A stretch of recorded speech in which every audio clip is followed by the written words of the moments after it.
Old Boy Review 2003. Spoiler filled. So if you do not like spoilers, please leave. Come back after you've seen the movie. Farewell. For those of you that stuck around, Old Boy is directed by Chan-wook Park. He's also a screenwriter, co-screenwriter with Chun Hyung Lim, Jo Yun Wang, and Jun Hyung Lim. It's based on the manga, or the Japanese comic, by Nobuaki Maingishi, and it consists of the main cast, which I'm just narrowing down to 3 characters. Daisu-oh, portrayed by Min Sik Choi. Woo Jin Lee, portrayed by Ji Tai-yu. And Maido, portrayed by Hai Jung Kang. Beautiful cinematography by Chung Hoon Chung. Edited superbly by Sang Byum Kim. Beautiful music by Young Wook Jo. And beautiful production, especially in Woo Jin Lee's apartment, Seong Hee Ryu. Now, I apologize if I mispronounce your name.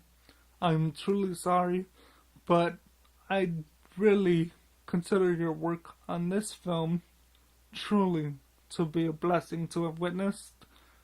Okay, so the main plot, a guy gets in prison for 15 years. During this time, he is force-fed, he is forced to sleep with gas coming in through the walls, he is constantly hypnotized, and then after 15 years, he also gets framed for the murder of his wife.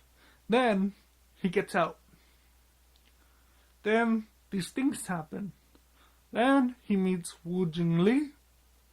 Then, Woo Jin Lee tells him 5 days for him to find out why Woo Jin Lee had him kidnapped and imprisoned. And let me just say, this beautiful masterpiece of a film, despite its gruesome tragedy, is so beautifully done. I couldn't but help think of Shakespeare. Because of the although the dialogue isn't necessarily Shakespearean, I felt the way that the events took place and the way that they were shown to the audience, it was so beautifully done that I thought that it was beyond Shakespeare, beyond Othello, beyond Macbeth, beyond Romeo and Juliet, beyond the tragedies of Shakespeare, because this one is, you may not think that it is beyond Shakespeare. That's my personal opinion, but this is subjective. If not beyond, then he is at least on par with Shakespeare with this tragical story.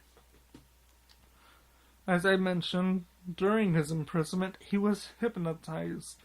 So when he came out, certain sounds triggered certain effects from him and Maido, who turns out to be his daughter. Now, the reason why Woo Jin Lee had Daisu-oh imprisoned is because in their childhood, in their teenage years, Daisu-oh found out that Woo Jin Lee was having romantic affairs with his sister. This leads to his sister committing suicide because she couldn't live with it, and Woo Jin Lee wants revenge on Daisu-oh for having triggered this suicide. This whole plot revolves around Daisu-oh finding out why Woo Jin Lee has seek this vengeance on him. Now, me as the audience member, I thought that Woo Jin Lee had already committed the vengeance by having him imprisoned. But I in for a surprise. I was thoroughly surprised to find out Mido, who is,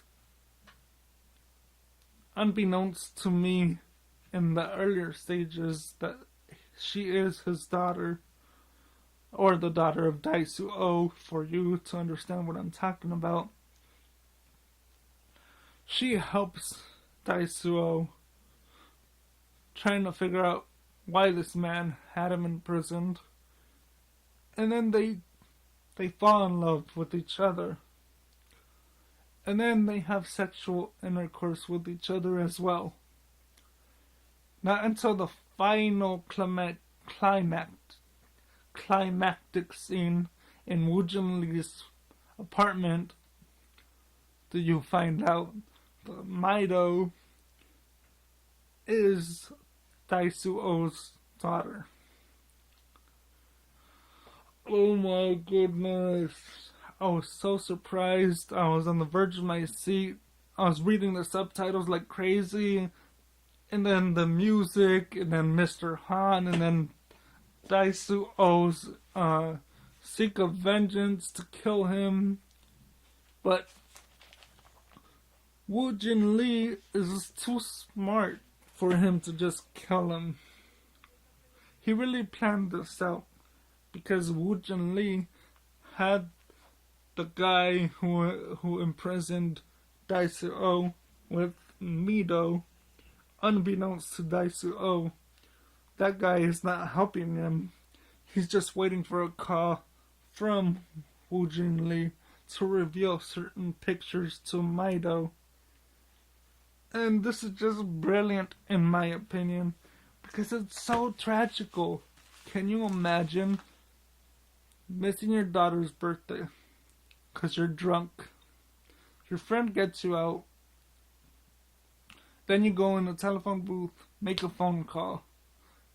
When you get the phone call, you get out. Then somebody kidnaps you. You're in prison for 15 years. You witness yourself being framed for the murder of your wife. You don't know what happened to her daughter, or your daughter. Then you get out 15 years later. You want to kill this guy for having killed your wife, having you imprisoned, away from your family, away from your daughter. But the guy hypnotized you, so certain sounds trigger certain things. Oh my goodness, it's so tragical. This has gone away from a review and more into a rant of how tragically beautiful this movie is. Everything goes perfectly well together. The music, the pacing. I never felt bored in this film. Every new scene advanced the plot. Nothing was redundant. The cinematography was beautiful, especially when it goes to the flashback scene where Daisuo is discovering who Woo Jin Lee is from his past. And the music, it just complements the tone of every scene really well. The actors did a superb job. The guy who portrayed Daisuo, the anger, I really felt it. The sadness, the tragical sadness, the overwhelmingness. I felt everything that he felt. The director did a superb job with the direction of the movie. It had me really surprised because of the suspense of showing a certain scene prior to the scene before it, and then being surprised by the outcome or the revelation of that. The music, the production design, I really love the whole scene within the Woo Jin Lee's apartment. I felt that it was just beautiful. This one is a 10 out of 10 movie, an A+.